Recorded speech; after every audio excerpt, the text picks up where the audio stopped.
So why do we play video games? We play them to have experiences that we can't have outside the game. And so I might be able to fly on a dragon, right? And fight, orcs in a fantasy game, which I can't necessarily do outside. So we use it to have experiences of a certain type, and then to level up and to occupy our time. And so when you say what's outside the simulation, right, there's lots of different theories. One is future humans. And there's something called an ancestor simulation, which is like if we were to run a simulation of ancient Rome, those would be like our ancestors, let's say, or ancient India. Another is it's aliens, but another is it's us, right? We are the players. This is where the NPC versus RPG becomes important. We chose to come into the simulation to have certain experiences, and those experiences are our quests and our karma.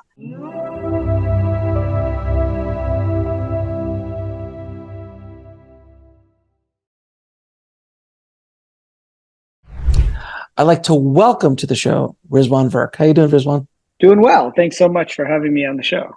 I appreciate you coming on the show, my friend. I heard about you through a mutual friend, and I was like, I need to speak to Riz ASAP because you combine quantum physics, a little bit of game theory, as well as simulation hypothesis, and my favorite guru of all time, Paramahansa Yogananda. And you even wrote a book, your new book, Wisdom of a Yogi. So I was like, my God, if they would have built a guest in a lab, you would be the person I would want to talk to. So welcome to the show, my friend.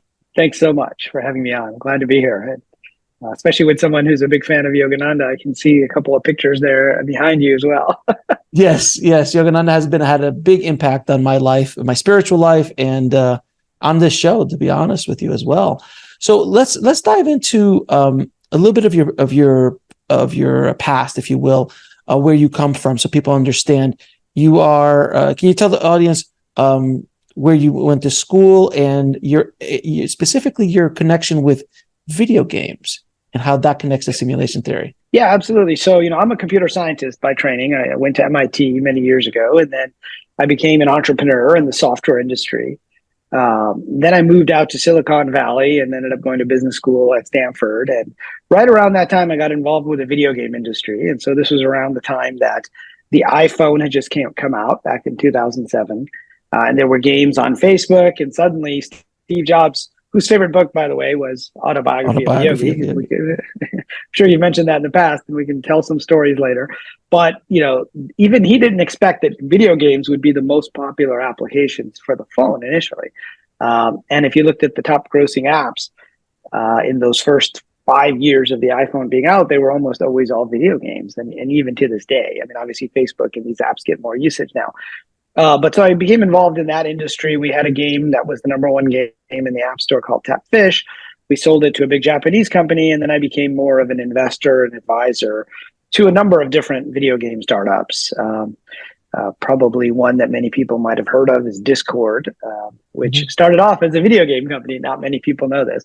But then ended up as a chat app, because the game wasn't that successful, but the app they had built for people chatting with each other while playing the video game turned out to be, the golden thing there. And now it's used by, so many people. And so during this time, I was deeply enmeshed in how video games were made.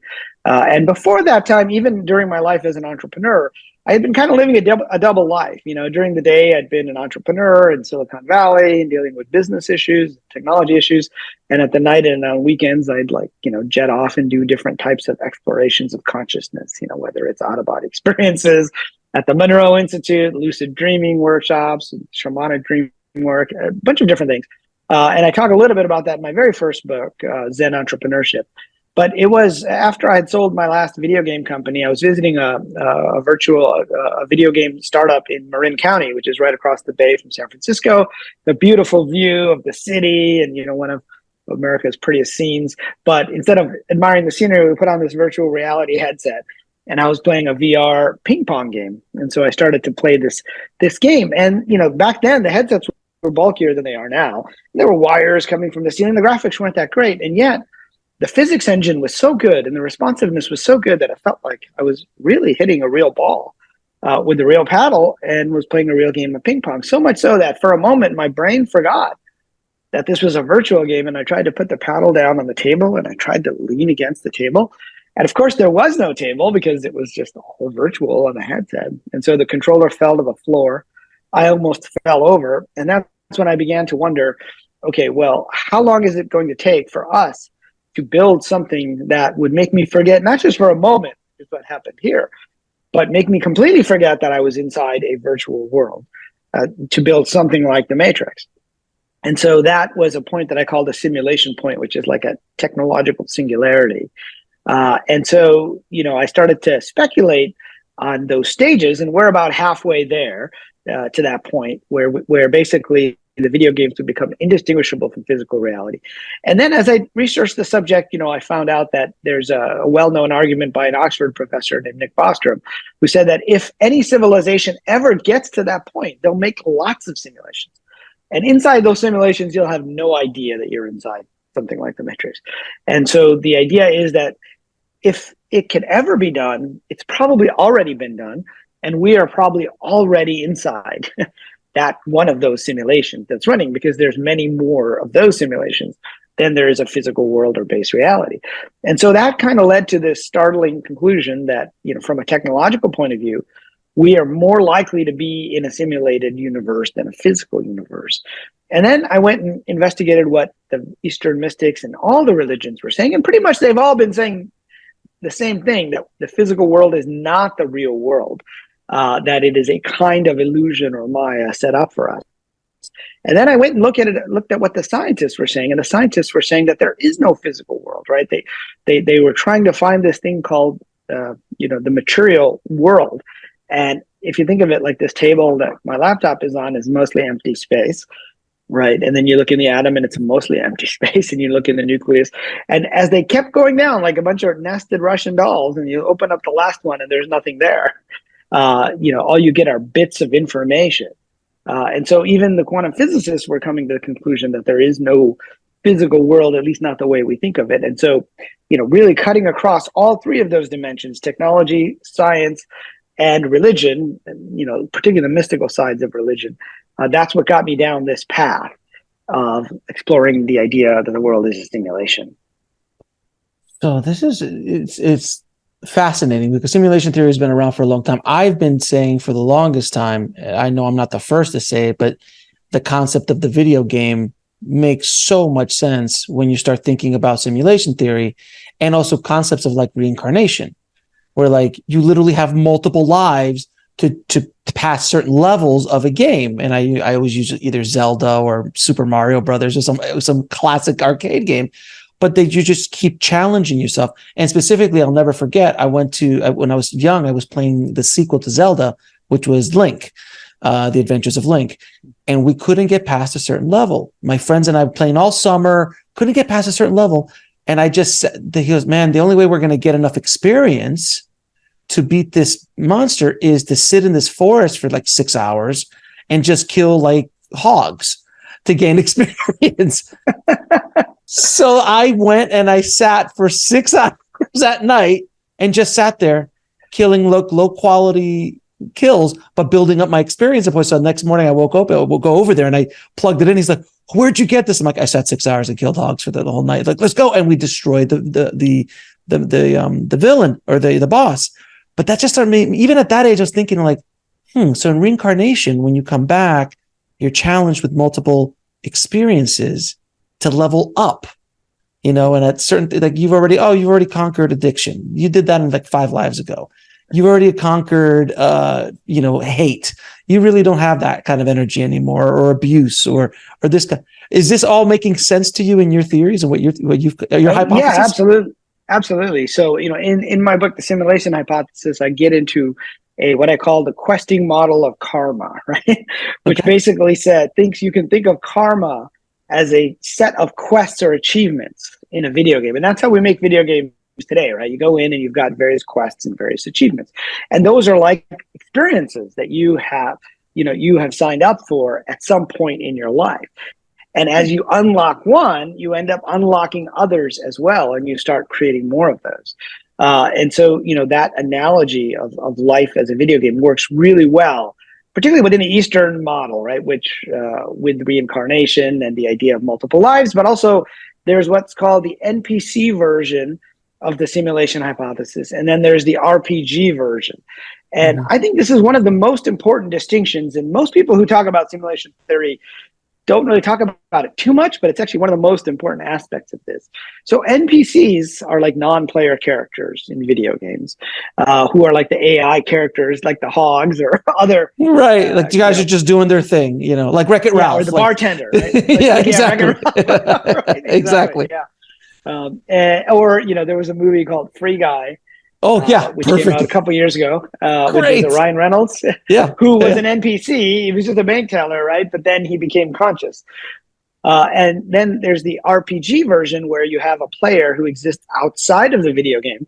And then that player basically, takes on the identity of the character, or what we call the avatar, which by coincidence is an old Sanskrit term, which means to descend. In fact, the guys who were they were building the first MMORPG type game called Habitat at Lucasfilm, the Star Wars, George Lucas's company.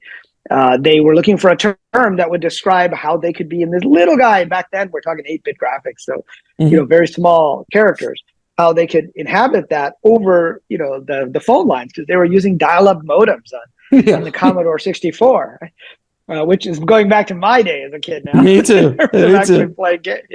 Programming, and so they end up borrowing the Sanskrit term for to descend when divinity descends into a character. And so in the RPG version, we exist outside of the game, and we play this avatar or character inside the game, and we go through the whole thing. And then at the end, what happens at the end? And so I spent a lot of time looking at near-death experiencers. And a good friend of mine is a gentleman named Dannion Brinkley. I don't know if you ever had him on your show. Oh, of course. He's one of my first. I think he was my very first near-death experience, actually. Dannion was amazing. Yeah, exactly. And the first one I read about as well, and he's become a good friend. But, from him is where I learned the term holographic panoramic life review, right?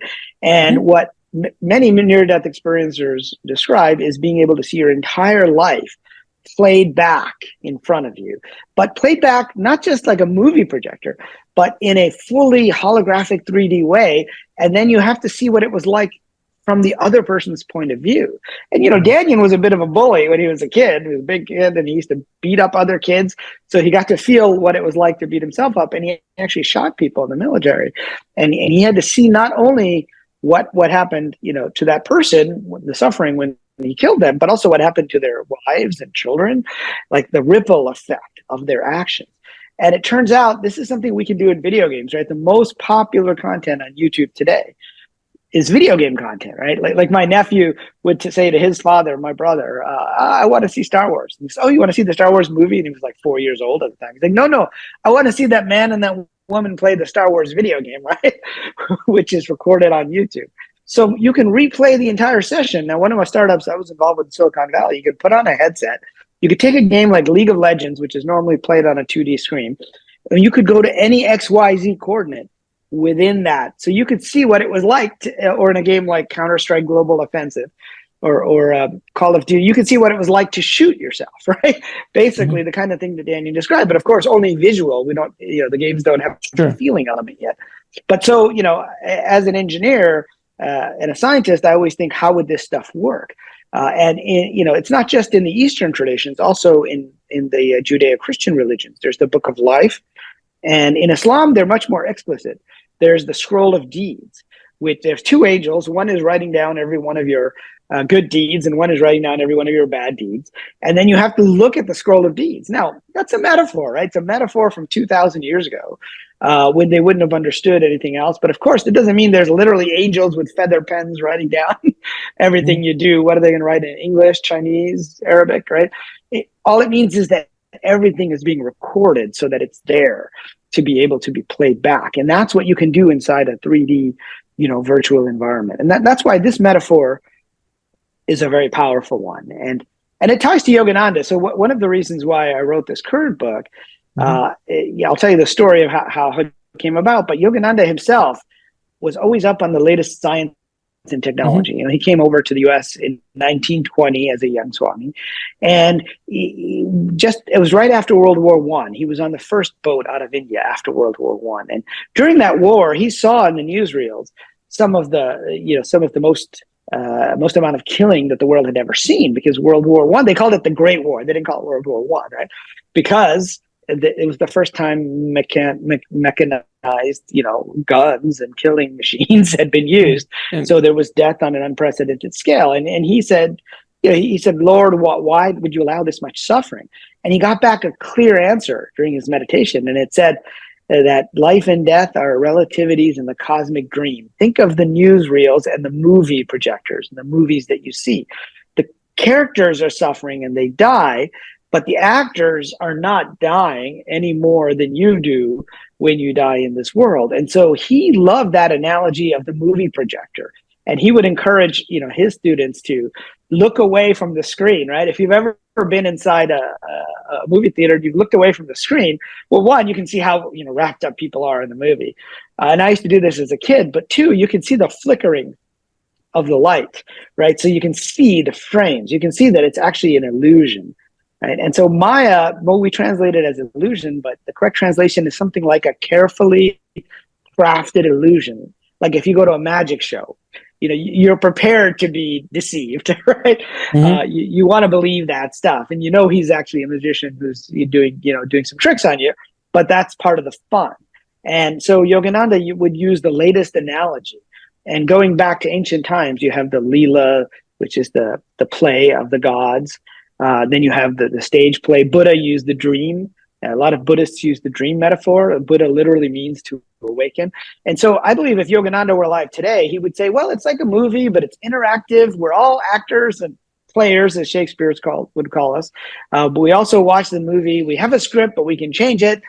What does that sound like? It sounds like an interactive, massively multiplayer, online role-playing video game. So I think he would use that analogy today very much to describe, the reality of the world. Think of it like a game. So what's really interesting is when you said that everything is recorded, first thing that popped into my head is the Akashic Records, which is not a new age term. It is actually a Vedic term, if I'm not mistaken. A lot of people are like, oh, that's some new age stuff. Like, it's not that new and it's old. And that concept of, and I've talked to physicists who talk about the Akashic field, that we all are surrounded in the Akashic field and that everything is recorded and we can access all of that. How does your hypothesis in simulation theory and game theory, if you will, mix in with this concept of the Akashic Records or the Akashic field?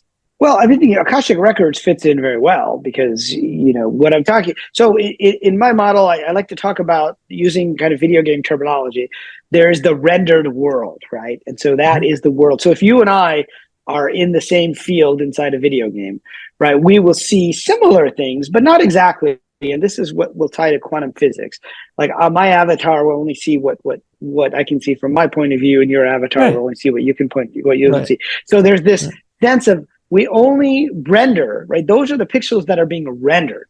That doesn't mean that the rest of the world doesn't exist. It exists as information.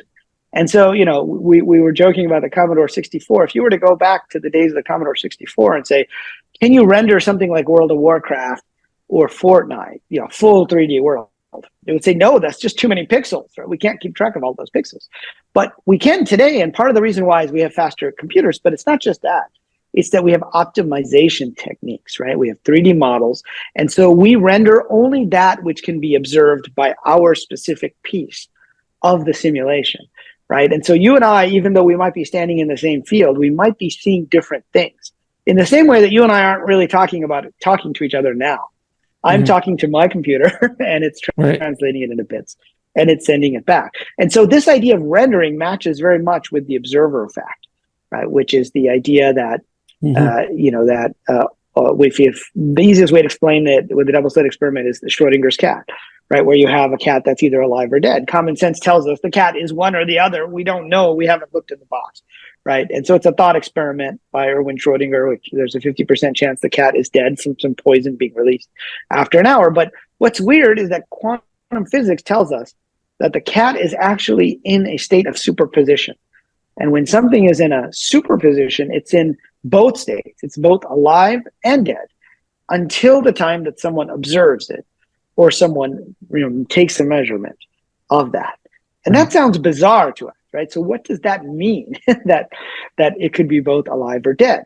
Well, what it means is that we have a probability wave of different possibilities.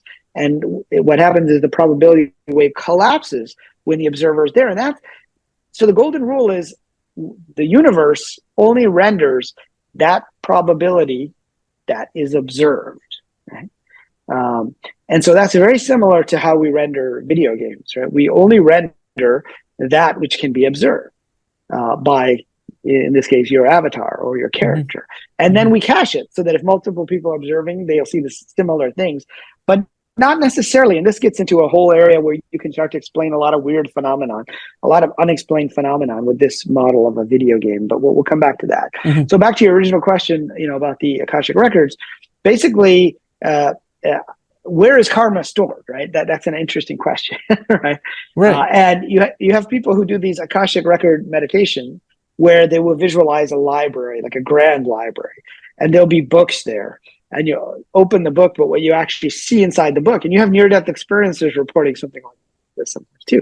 You open the book, but what's inside the book is not picture. I mean, it's not letters. It's video. It's like a whole holographic scene. So it's actually recording.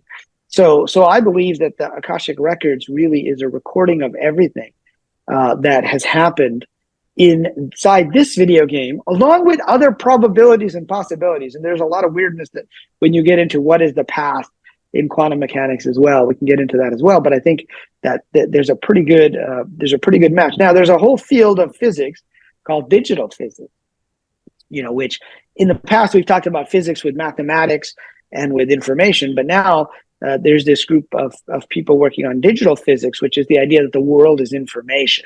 So not only does energy get conserved, but so does information, right? There was this whole thing about Stephen Hawking and does information get lost in a black hole, right? What happens to that information?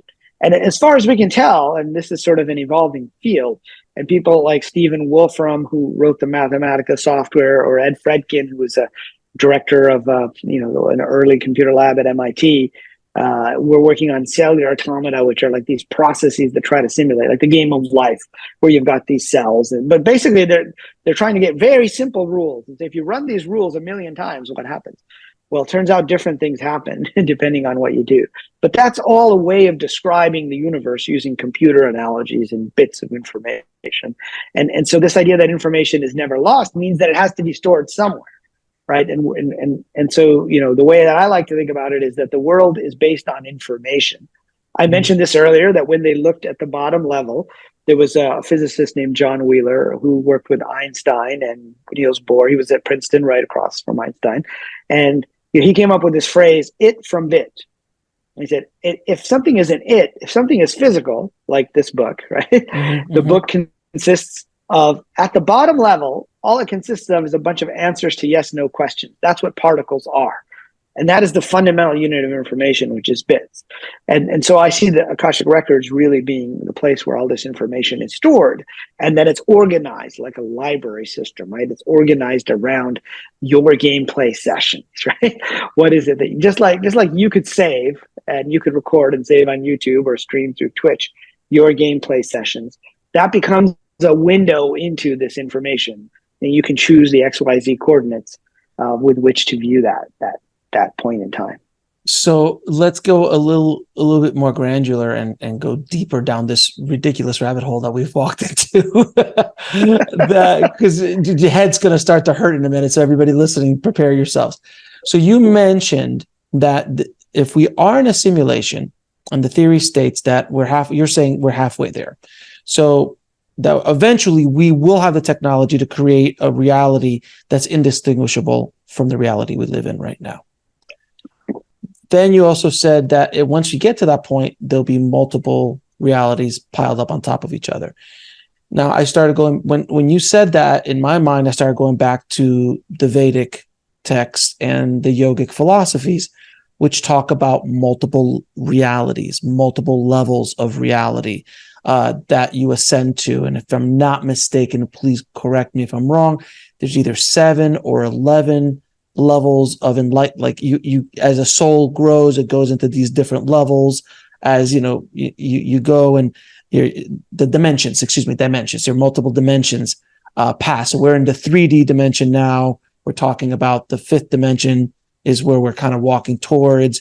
But someone like Jesus or Yogananda is in the 7th dimension. But then there's beings higher than that have evolved at a higher level than that, and all this.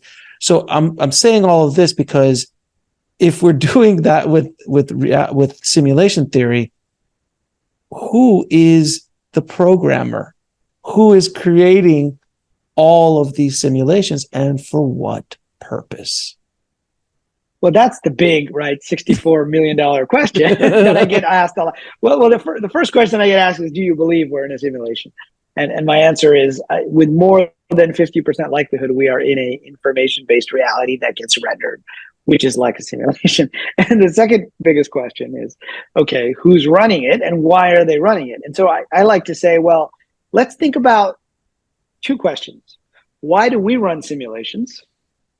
And why do we play video games? Right? And they're slightly different answers, but they're both related. Now, when we run a simulation, we might run a simulation of the weather, to try to figure out what is likely to happen, right? We will change variables, but mostly we're trying to figure out what is the likely outcome, whether it's a fruit fly population, it's pandemic spread with certain variables. We'll go back and we'll change the variables, and then we'll say, okay, this is the simulation. And so, it's possible that we would run the simulation to see what would happen. Now, there's a great speech by a well-known science fiction writer, Philip K. Dick, who I'm sure your listeners have heard of, and he Blade Runner, Minority Report, and The Man in the High Castle, which was the Amazon series recently. Now, that one's interesting because he had a speech in Metz, France in 1977, so like almost 50 years ago, where he said, we are living in a computer-programmed reality, and the only clue we have to it is when some variable is changed, some alteration occurs in our reality. We would have the sense of reliving the same moments. We'd have a sense of deja vu, right? And so what he was talking about, and he explicitly said there's a programmer and a counter programmer, and they would go back and change things and rerun the simulation. So each time you rerun the simulation, you get something slightly different, right? This is a aspect of chaos theory. Most people have heard of the term chaos theory, but what it's really talking about is sensitivity to initial conditions. So if you change like one little variable and you do 1,000,000 steps to the future, you can have a vastly different outcome. And so he came to believe that The Man in the High Castle, which is about a timeline where Germany and Japan, the Axis powers, won World War II, and then they divided America between them. He came to believe that that was a real timeline, that the simulators reset, like they ran it to see what would happen. Because when you have a really complex process, the only way to see what will happen, it's a term called computationally irreducible for a complex process. The only way to see what's going to happen at step 1,000,000 is to go to step 999, 999. Well, the only way to find out what's going to happen there is go to 998, 997. So you have to run the whole simulation. And so if the world is a computationally irreducible process, you have to run different things at different variables, and you have to run it more than once. Getting back to your idea of different realities, and there's also different dimensions. Like in Islam, there's this idea of the 7 heavens, but there's also this idea of the 7 earths, which is really weird, right? Because he says 7 earths, each with their own Adam, each with their own Moses, each with their own Jesus, right? And so what you're really talking about are almost slightly different timelines that have evolved differently. And the number 7 in Arabic in that case could also mean many. And so we get into the multiverse side. So I wrote a second book about simulation called The Simulated Multiverse, which is heavily based on this idea of Philip K. Dick and the Mandela effect, that things may happen differently in time. Okay, so that's the answer to the first question, is to get the most likely outcome or the most optimal outcome. And in that case, you can think of it as the simulator saying, well, that wasn't the most optimal outcome when Germany and Japan won the war. Let's go back and rerun it.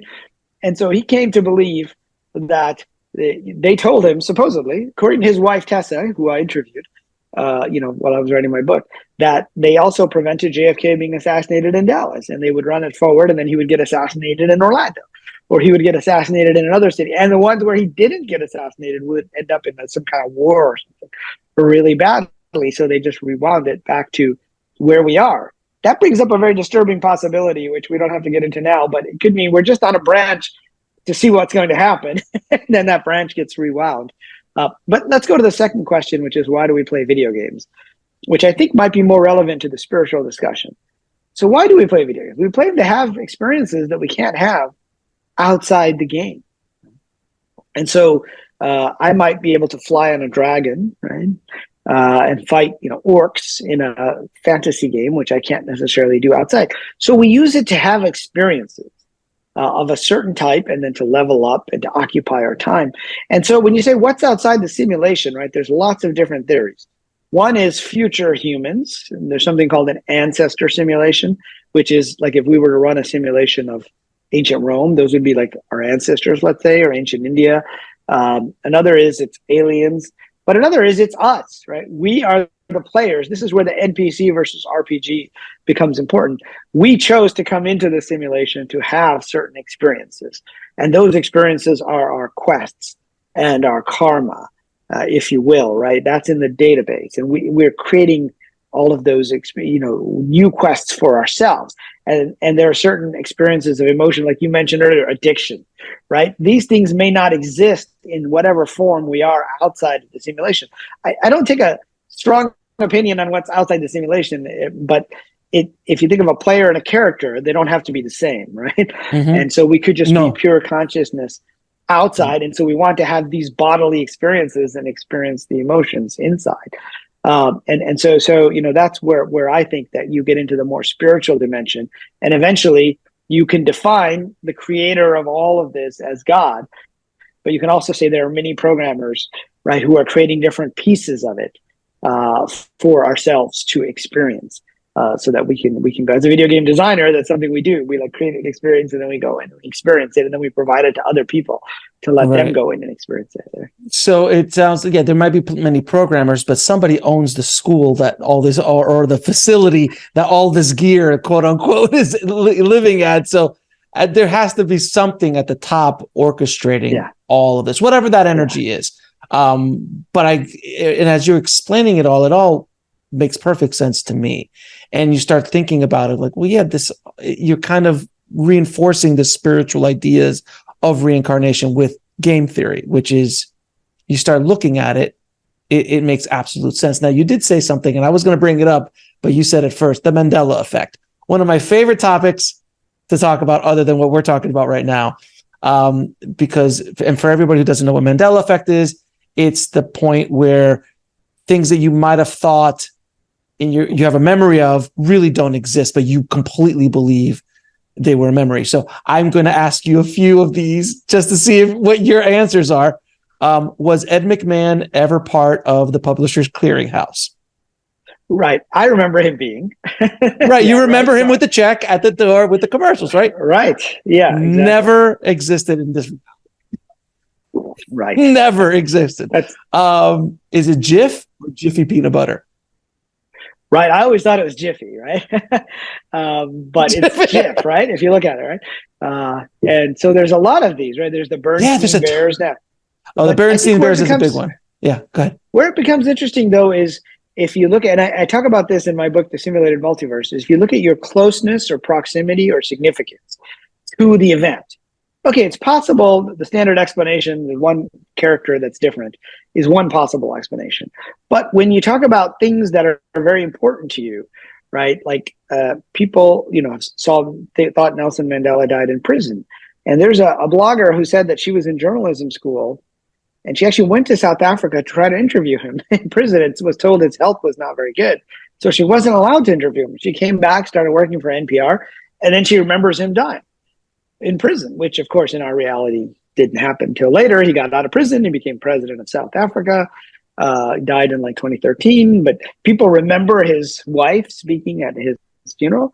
And so, for an ordinary person, you could maybe make a mistake, but for somebody that's close to it, like in this case, the journalist who was there remembers him dying shortly afterwards, you're less likely to make a mistake. And that's where biblical scripture is my favorite Mandela effects are the ones which are very difficult to simply write off as bad memory. So, like, for example, the lion and the lamb, right? Which is a phrase from Isaiah. I forget the exact verse number, right? Mm-hmm. But in the Bible.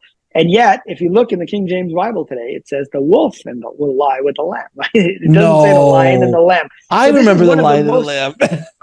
And there are people who have like framed, references of that verse on physical objects, right? And so now you're intersecting with scripture and you're intersecting with physical objects. And there are people who claim their same King James Bible that they've had since they were a kid. Because at first I thought, well, that could just be a mistranslation or a different edition, right? And they're like, no, we have the same physical books that we had, and they're different now. So significance is high. Why? Because people memorize, these verses or prayers, much more than they might remember the spelling of Kit Kat, right? And so when you get to that level, and my favorite Mandela effect is one that's not very well known, but the statue, The Thinker. Yeah, of course. Yeah, Rodin. So does he have his hand under his chin, or does he have it up on his forehead? It was always on his chin, but I was just in Italy and I realized that it's up here, if I'm not mistaken, or is it vice versa? So mostly if you go, you'll see it down here. It's always, and you won't see it tightly clenched. You'll see it like this. I always thought it was like this, like with the fist. But if you look, like there's a statue here at Stanford, and I went and looked at it, right? And it's actually like this. But there's a picture of George Bernard Shaw standing in the pose of the Thinker, which was taken the night before the first bronze statue of the Thinker was unveiled in London. And he's going like this, right? on his forehead. So there's literally a picture of him saying, in the pose of the Thinker. And so you start to wonder what's going on. Now, getting back to my earlier point about little changes, if you run the simulation forward, turns out a friend of mine from MIT was visiting here at Google. He was working for Google. And after I had written my simulation book, I was like, okay, I'm done writing about simulations for now. And he goes, well, have you heard of the Mandela effect? Turns out one of the best explanations for it is simulation theory, because if you rerun the simulation, you might have different timelines, right? And if you change one small variable, it could change big things, or it could just change a lot of small things. And so it's very possible that people remember different histories. And this is really weird. But when you look at quantum physics, like we talked about the Schrodinger's cat and the observer effect. Well, there's something even more bewildering. It's called the delayed choice observer effect, or delayed choice experiment. And the idea is that not only are you choosing whether the cat is alive or dead when you collapse the probability, you're also choosing the history of the cat, right?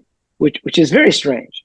But what it means is that there's something called the cosmic delayed choice effect, where suppose there's light coming from a quasar that's 1 billion light years away from us, right? So how long does it take for the light to get here? A billion years, right? That's light years. And suppose there's a gravitationally big object in the middle, like a black hole. It's not the middle. Let's say it's 1 million years, light years away from us. And the light has to go to the left or to the right. And turns out we can detect which way it went here. Now, when would that choice have been made of whether the light goes to the left or the right in that scenario? 1 million years ago, right? Right. But what quantum physics is telling us, that choice is made today. So we are choosing from one of these possible histories, but it's not chosen until somebody observes and records the light, the polarization of the light that tells us whether it went to the left or the right. So even Schrodinger thought this was bizarre, and he brought this up because he said there are multiple simultaneous histories. Most people are okay with the idea that there are multiple possible futures, right? You make one choice, you go this way. You move to Austin, you go that way, right? Sure. You move to LA, you go that way. But they're not used to thinking of multiple possible paths. Oh, I went to school in Boston, or I went to school in California. And that what the Mandela effect is interesting example of is maybe perhaps people remembering one of these alternate simultaneous histories. But that goes into the idea of there is no past, there is no future, that all things are happening at this moment, which is our programming and our hardware and our brains can't comprehend. It doesn't compute. So we don't have the hardware to process that idea. But if that's the case, then things that are happening to us now affect past lives, quote unquote past lives, and they also affect future lives. And this is when the head starts to hurt a lot, because if everything is happening at the same time, and I use the analogy of the record, the lifetime is the record, but we are the needle.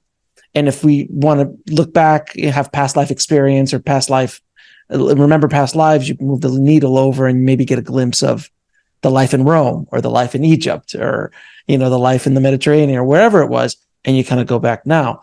I just have to ask you, because I have to geek out with you for a second. You were saying something in regards to the Mandela effect, things that we're closer to, we have a stronger affection for maybe, and maybe have a stronger memory of. So I'm a filmmaker. So there's two movies, two very famous lines in those movies. And I want to hear what you think of it. Empire Strikes Back. I'm sure you've seen it. Yep, of course. It's Luke, I'm your father, correct? That's what I remembered, right? but then, when you go back and look at it, right? It's not that. I am your father, right? That's what Darth Vader says. I mean, you literally see comedians, or you see the spoofs of it. Luke, I am your father. Like, it's constantly. So that's such a strong memory. And then Field of Dreams. If you build it, they will come. Right. It's not that line. I don't know. Do you know that? That one, I don't know about that effect. I mean, I remember the line. You remember? No, it's not. They will come. If you build it, he will come. That's BS. Oh, right. That's BS. That's right. I did read about this when I was doing my research on the Mandela effect. Right, because it's just, but it was like, no, it's they will come. James Earl Jones at the end, it's like, if you build it, they will come. They are all the people that come to the field. But yes, there is a version of that he will come, which is the father of Kevin Costner. Sorry for the spoiler effect, guys. Spoiler. So those two lines, since I'm a filmmaker, those are very strong memories. I remember seeing both of them. I remember seeing, I was in the theater seeing Field of Dreams. I was in the theater seeing Empire Strikes Back, and I've seen Empire Strikes Back 1,000 times because it's Empire Strikes Back. Yeah, absolutely. Me too, right? So it's really... Well, yeah, go ahead. Do you know the blogger who coined the term Mandela effect, where she originally coined the term because of? No. It was because of Star Trek. She was at a conference in Atlanta, which is a Dragon Con. It's like Comic-Con, but it's sure. And there was a panel of Star Trek actors, the original series, and there were people in the audience. Now nobody knows they're Star Trek like Star Trek fans, right? and there were fans in the audience saying they remembered an episode that went like this, and the actors are like, "We never recorded that episode. What are you talking about?" Right? and that was one of the origins of the effect. And of course, before the internet, it was hard to find other people who shared your memory, right? And so even in 1977, Philip K. Dick said, all you would need to do is find a group of people who remembered an alternate past. So that's interesting that you remember both. That's it's like on both sides. On both sides, yeah, it's Fruit of the Loom not having the cornucopia. I mean, come on, and you start looking at logos, and you start looking at it's Berenstein Bears. It's not Berenstain Bears. That's ridiculous. These kind of things that keep coming up. But this goes along with this idea of the simulation. And I've never really explored it the way you have in this conversation as well, because you've really eloquently put out there this theory of using the video game as a model, and not only exploring it for experiences and all of that, but running the simulation again. And I hadn't heard that term before. Running it for the past, running it for the future. I come from Florida, and they ran hurricane simulations all the time. Where is the hurricane going to hit? And there's we have 45 models. 30 of them say it's going to hit Orlando, but 5 of them say Miami. But so we're going to take the 30. And that's kind of where we think it's going to go, because that's the majority of the simulations where it's going. So it's truly, truly fascinating how you've put this all together. Now, how do you think Eastern thought, Yogananda and the Vedic texts, yogic texts, and yogic philosophies, where do they stand in simulation theory, and how do they either approve or disapprove of the theories that we're discussing right now? Well, so in my new book, Wisdom of a Yogi, I have a whole chapter called The World is Like a Dream, a Movie, a Video Game, right? And it's doing quite well. It was actually how I came to write this book is HarperCollins India reached out to me out of the blue and said it's the 75th anniversary of Autobiography of Yogi, and we'd like to write something that's more attuned to modern technology, to younger people, as well as a set of lessons that people have learned from Yogananda's autobiography. And so that's what the book is. And so one of the lessons in the book is that sometimes the universe gives you a task.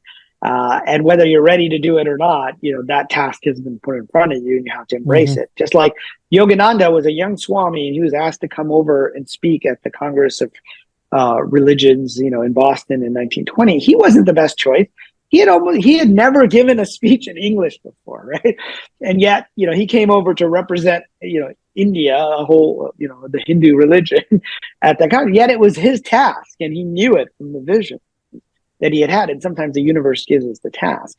And so that was, this task was put in front of me rather unexpectedly, because here I am writing about simulation theory and I write about business and as an entrepreneur. And I was like, you sure you want me to write it? I'm not even a Hindu, right? Technically, I'm a Muslim, but I'm a huge fan of Yogananda. And so what had happened is I had been through some health issues and I'd gone back and reread Autobiography of a Yogi, which I do every few years. And I was sitting on a couch because I couldn't do much else for a number of months. And I wrote up some blog posts about, what the book had meant to me and what other books there are like that I could find. And that was part of the reason they reached out to me, was because I had quoted Yogananda and the simulation hypothesis. And I had laid these seeds with these blog posts. I was never intending to write a book, specifically about him. But I think it matches very well with the Eastern philosophies. I've already talked about the idea of Maya, right? And the Leela. Well, it turns out Leela means, play or game or play like a stage play. You can interpret it in any of those ways, right? And so if you've ever seen that game, Chutes and Ladders in the West, it's based on an old Indian game, which is Snakes and Ladders. And I came across a representation of it saying that game was called the Leela.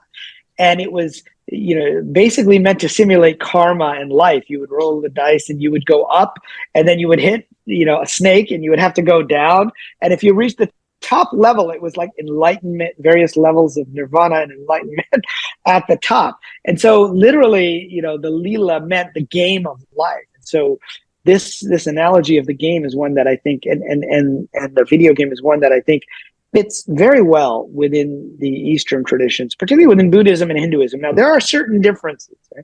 Right? And so like within Hinduism, there's this idea of the soul and the Atman going back and forth through reincarnation. Whereas in Buddhism, some of the scholars would say there is no real self, right? That what is the thing that reincarnates? Well, it's just a bag of karma. What does that mean? It's just information, right? That basically, as the bag gets bigger, you have more karma. And then as you resolve it, it goes down. It's like a database that grows and then shrinks in size and you melt back into the thing. And it's kind of like the NPC versus RPG versions of the simulation hypothesis in a way. And so there are a lot of little subtleties, but, the Buddha talked about, all phenomenon are like reflections in a very clear mirror. Devoid of inherent reality, right? And I think that's a good description of what pixels are inside a video game. And it turns out it's not just the Eastern religions. This is what I find fascinating. Although I spent a lot of time on, dreams and metaphors.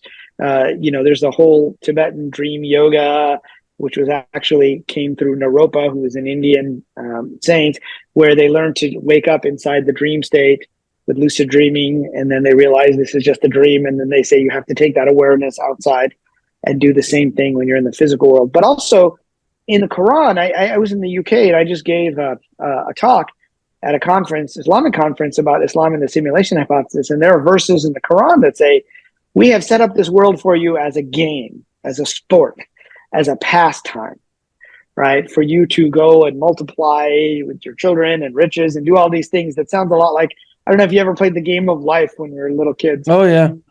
You had you kind of moved around. It reminds me of the Leela representation. It was a way to represent what this game might be. So I these are all metaphors that people use, and that's the only way to talk about this stuff sometimes.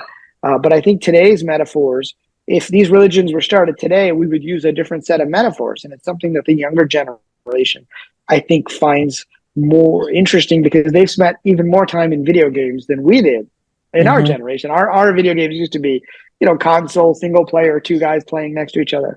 Today, they're used to being avatars. Like that's not even like a strange thing to them. There was a poll a few years ago that said like a group of Gen Z people prefer to spend as much money equipping their avatar, Yeah. within Fortnite or Roblox as within their physical like Nikes or whatever, buying physical things. Um, so anyway, I think it's a way into religion that is also a way to bridge the gap. So, I spend a lot of time with scientists in academia and in technologists in Silicon Valley and with a lot of religious folks. But it's a way to bridge the gap. Like one of the things that they were debating at this Islamic conference was ensoulment. Right? When does ensoulment occur? And of course, this is a big debate here in the U.S. with abortion. And when does the fetus get an actual soul? Does it have one? And there's like different answers: 40 days, 120 days. When they're born, at the moment of conception, everybody has their own ideas. And I said, well, I'd like to present you guys. And there were like Ayatollahs in the audience, which is really odd for me. Wow. I'd like to present you a different definition of ensoulment. It is when you put on the virtual reality helmet, right? Oh, wow. And you forget, what had happened outside, what you were doing before. Like that is the process of ensoulment. And so, I didn't take a position on the, on the actual time, but it's a different way of thinking about what is it. There's analogies like Rumi uses analogies of, the body is like a layer of clothes. You just take it off, right? And that I think ties very much. So I think simulation theory is something that most people in the religious world, especially the RPG version, is something that they resonate with as a way of talking about. And it's something that you can discuss with serious scientists, and people who are atheists have said, well, if we're in a simulation, then anyone outside the simulation would seem like supernatural beings to us. They could do, they could have superpowers, right? And in Autobiography Yogi, there's levitating saints. There are saints that are bilocating in multiple places. There's, palaces being built. There's jinn, who are like these entities that are pulling stuff out. And all of that becomes possible when you think of virtual reality, right? Because you can render things. And Yogananda himself gives the description of using light to perform these miracles. They basically take what he called the life atoms and put them together into another body. And that's how you can have two bodies. So can you, because this is fascinating, because I've always been, who hasn't been fascinated if you've ever read Autobiography Yogi or have ever studied yogic philosophy or the yogis, the yogic powers, the famous yogic powers that are quote unquote spiritual traps, and you shouldn't be focused on those, and they're just kind of afterthoughts and all this kind of thing. But I always said that the same thing. Like, well, if we're in a simulation, then the yogis have gotten a little bit understanding of how the code is written. And if they understand how the code is written, well, then they can break the rules, kind of like when you're playing Contra and you do up, down, down, left, right, BA start, and now you are impenetrable and you can go through the entire game in 5 minutes, as opposed to if I'm that old, and for everyone listening, in the 80s and 90s, that's that game. It's a very famous cheat code. Yogis maybe have evolved to a point where they understand how this reality functions and can break rules that we just can't break, and would look to us like supernatural, like walking on water, Jesus's miracles, fish, water into wine, fish out of loaves, all these miracles, and Buddha as well, and all these other ascended masters or masters who walk the earth. There's stories, there's myths of these quote unquote powers. So what are your thoughts on that?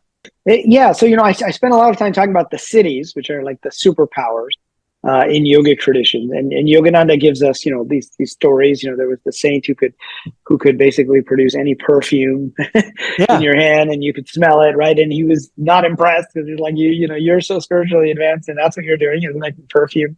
So so they always warn us. But I believe in Autobiography, there's also an interesting karmic element to these superpowers. So yes, one, I think video games gives us a way to be able to explain these things, right? It gives us a model and a framework. So for example, remote viewing is one of these, these powers where people can see what's happening. Well, in a video game, there's what's called a first person perspective, and you can shift to a second or third person perspective. right? You can see the person from above.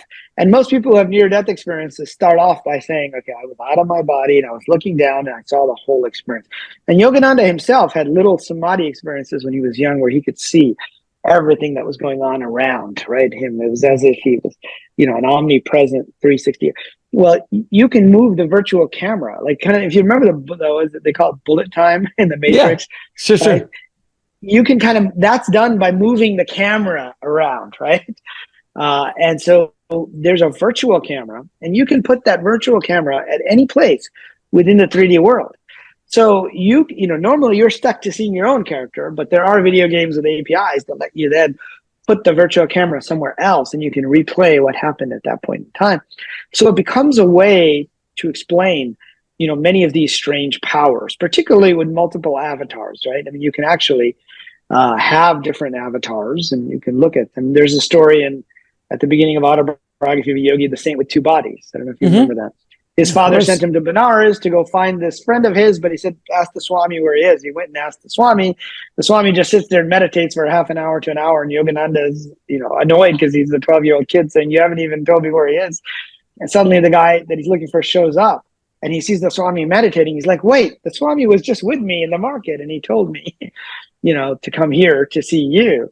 And I followed him, and I saw him in the flesh, but Yogananda said, no, he's been sitting here the whole time. Like, he hasn't moved, right? And so it becomes, a way to render another version, or you can have ghost mode in certain games where you can go, but your avatar isn't actually there, but you can see what's happening there. And you see lots of stories like this in the Autobiography. So I think, video games becomes a way to explain some of these powers, but also I think, Yogananda also pulled in some very interesting elements of karma and explaining it with these miracles. Like, one of the stories that I always remembered was Lahiri Mahashai, who was Yogananda's guru's guru, who met the seemingly immortal or deathless Babaji, who has lived supposedly in the Himalayas for not just hundreds, perhaps even up to 1,000 years or more, where he materialized an entire palace for him as the site of his initiation. And this is an interesting lesson about karma, because one, he says, this is like a dream world. So he was able to just fashion an entire palace. This sounds like a story out of the Arabian Nights. In Aladdin, if you read the original story, the jinn, the genie is able to basically manifest an entire palace out of nothing, right? For Aladdin. And in this case, Babaji did it for him. And he said, in a previous life, you expressed a desire to live in a rich palace. And that basically what he was saying was that desire itself becomes the karma, right? That got recorded in a database. And he goes, by creating this dream palace for you, which looked like a real palace, we're going to resolve the karma and show you how the whole physical world is a dream world. And so many of these stories actually have hidden karmic lessons, or lessons about how karma works, in the same way that if you're watching, Mission Impossible, or you're watching Star Wars, you might have a dream with a character that night. It's like it made a karmic trace on you. You can let the small traces go by creating it in dreams, but the big traces are the quests or achievements or tasks that you have to do in the physical world.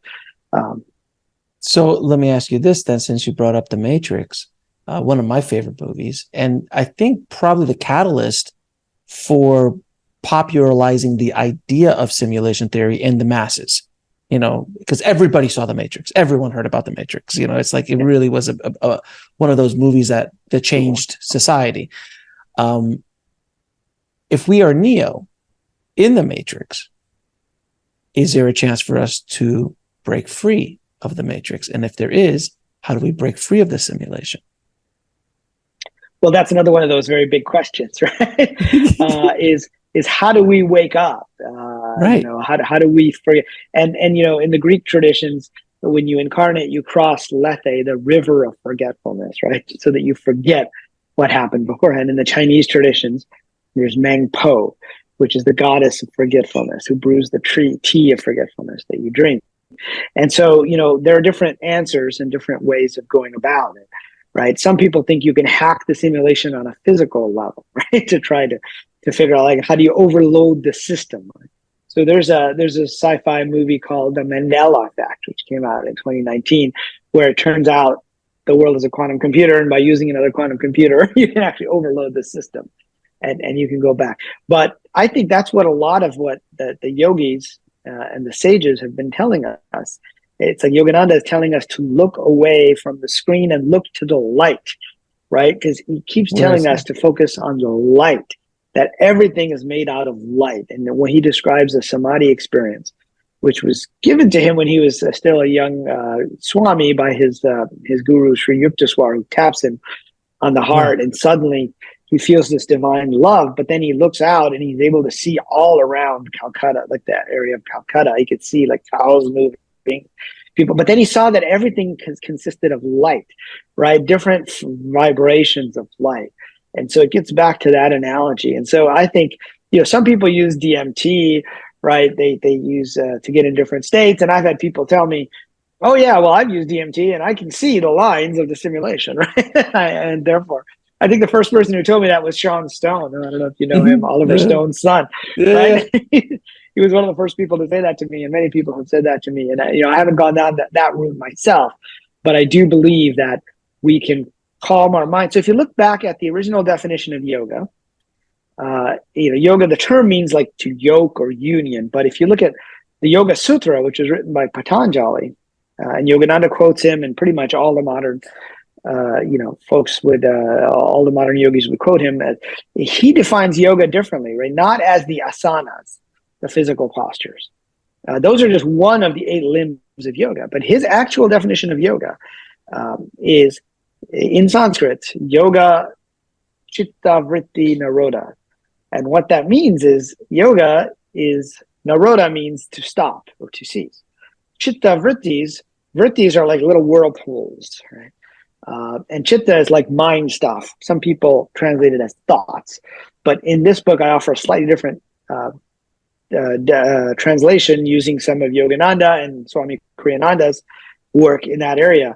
But really, I translate it as yoga is the stopping of the whirlpools of thoughts and feelings in the river of consciousness, right? And so it's about all these crazy thoughts that we have. That yoga is when you still those. So if you ever had a good yoga session, a physical yoga session, at the end, you might do the corpse pose, Shavasana, or I like the translation, peaceful pose better. Yeah, corpse pose is a little rough. Right. But it feels like something has been stilled, right? It feels like something has been calm, physically as well as mentally, right? The two are related. And so the key is like if we're in a snow globe, the snow globes, if you shake the snow globe, you can't see anything. That's us. Like Yogananda calls it, the storm of vrittis, right? The storm of these whirlpools of thoughts and desire. And past vrittis harden into samskaras, and they become part of our karma, and they become part of what are called vasanas, or our tendencies in the next life. And so, what the Buddha said was, that which is subject to arising is subject to cessation. Right? And okay, it seems like a kind of an obvious statement, but but it's actually perhaps one of the most important things he said, because it ties directly to the definition of yoga. If you stop doing this, that will stop too, right? So if you stop the vrittis, then you can perceive what's outside the simulation. So I think it's a matter of consciousness and paying less attention to the physical world. And that's what the 8 limbs of yoga are all about, right? There's all these different concentration, withdrawal of the senses, meditation, all of these things lead you there. So with, you said DMT, and that's a really interesting idea, where like ayahuasca and psilocybin and some of these psychedelics that people are using, microdosing now as well, it's almost like a cheat to break through. And I think it was Maharishi who said about that, because they gave him like a whole bunch of mushrooms and he ate them, and he's like, did nothing to him. And he's like, "What? Of course it wouldn't do anything. I'm here all the time. Why would I need this stuff to get to where I'm going? I'm already here." So he said, by taking them, it's like taking a psychedelic. It's like using a sledgehammer to make a hole in the wall, where meditation is like placing a window in the wall. So it's always there, and it's not very violent, where the psychedelics are pretty rough, from my understanding. I've never taken any, but it's a rough trip, and it could be rough. It could be, I've heard so many psychedelic stories. So just really quickly, what do you think why taking these psychedelics or whatever, plant medicine, whatever it is, mushrooms, ayahuasca, kind of hacks the reality, hacks the simulation, hacks the code, if you will? Well, I think what it does is it loosens. Like, remember, I defined ensoulment as when you put on that headset, or if you think of the Matrix, there's the plug, the brain-computer interface. It loosens that connection, right? And that's what it does. Now, it loosens it very quickly for a period of time, right? And that's where I think that's a great analogy there about the sledgehammer and the wall versus the window. But I think what they do is they loosen our identification with the body, and we're constantly getting information, right, from our sense, right? But this is why the yogis emphasize the world of the senses, right? Samsara, what is it? It's the world of the senses, right? Yogananda himself said, let it be from science then.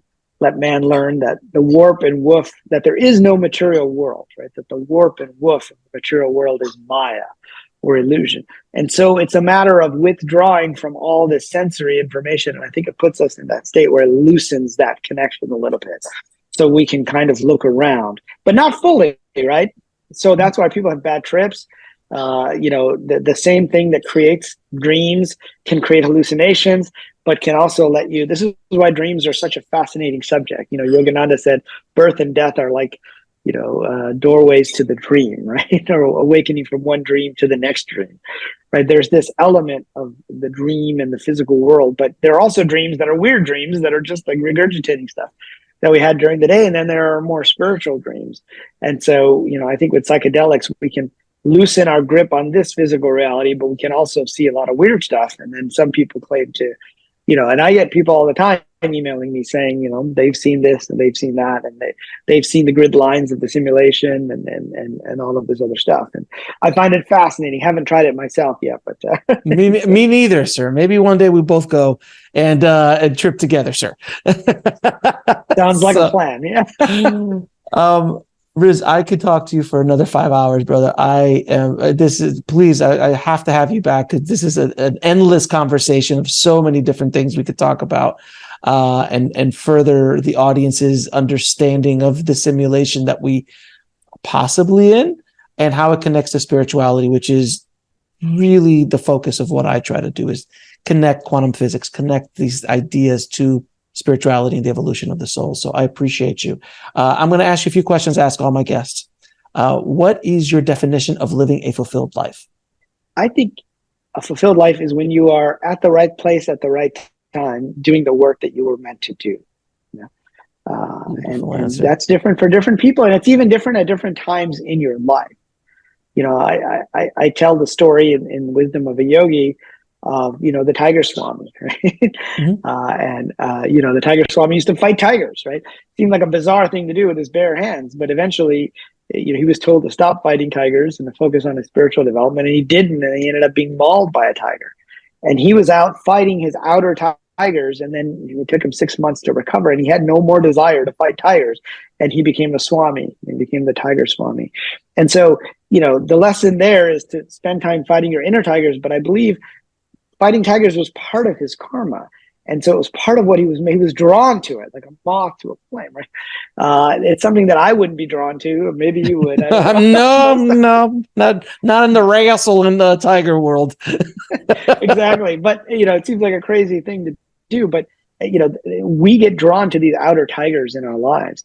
And I think that may be the right thing to do at that point in time. And then later we realize, there's something else we're meant to do. And for me, it meant shifting from the business world to my writing, which is what I'm focused on. Now, if you had a chance to go into a DeLorean and go back in time and speak to little Riz, what advice would you give him? Well, that's a good question. I would just encourage him to, go with his interests, right? Which I'd say for the most part I did, but oftentimes we get caught up in the expectations of our families and our peers in college. And even, I've lived in Silicon Valley for about a decade, and, there's a lot of like this kind of mind think about what you should be doing and how you should be doing it. And so, I'd encourage him always to just follow his own interests and explore those without worrying about what other people think. How do you define God or source? Well, God is ineffable, right? Which is a term that many people use who've had near-death experiences. And so I don't think you can define him directly. So you have to use metaphors, right? And the Sufis use the metaphor of the lover and the beloved and the ecstasy, So I just define God as everything that there is a part of God. And what is the ultimate purpose of life? I think the ultimate purpose of life is to enjoy the game. Very, very good answer, sir. Now, where can people find out more about you and the amazing work you're doing and pick up a copy of your new book, Wisdom of a Yogi? Well, so my website is called zenentrepreneur.com, and they can get, download free chapters of my various simulation books or business books or the yogi book. They can also get, Wisdom of Yogi on Amazon, most local bookstores. If they don't have it, they can order it as well. I encourage people to go to local bookstores when possible. And even if it takes a day or two, they can get the book there. And on Twitter, or I guess it's no longer called Twitter, they can. What are they calling it now? What are they calling X? I know it's X, but it's not. So it's not called Twitter anymore. It's called X. It still sort of is, but because you tweet still. Well, now they changed it to say repost rather than retweet. Right. So, but I'm at Riz Stanford, like the university. And then, depending on when this airs, I'm running a course on simulation theory called Science, Religion, and Techno-Philosophy. I taught this course at ASU, and people kept asking me to take that weren't at Arizona State University. So I'm teaching it online at a website called morbidanatomy.com. So they can also go to my Twitter, my X. Elon. Imagine the world with Elon, without Elon, what the simulation would be like at that point. And my friend, do you have any parting messages for the audience? Well, I was in the video game industry for about a decade, and I met one of the legends of the video game industry. He was a guy named Nolan Bushnell. He's just the founder of Atari. And he would always say, in order to make a game interesting, you have to make it easy to play, but difficult to master. And that's, I think a good rule of thumb for thinking about life. It's easy to play, but it's difficult to master, but it's okay. You can keep working on your quests and your achievements, and you'll get there eventually. My friend, I appreciate you and the work you're doing in the world. And thank you so much for this stimulating conversation, my friend. So thank you again. Thanks so much for having me on. Thanks for watching. Click on one of the videos below to continue your journey. And don't forget to subscribe. Subscribe. Subscribe. Subscribe. Subscribe. Subscribe. Subscribe. Subscribe.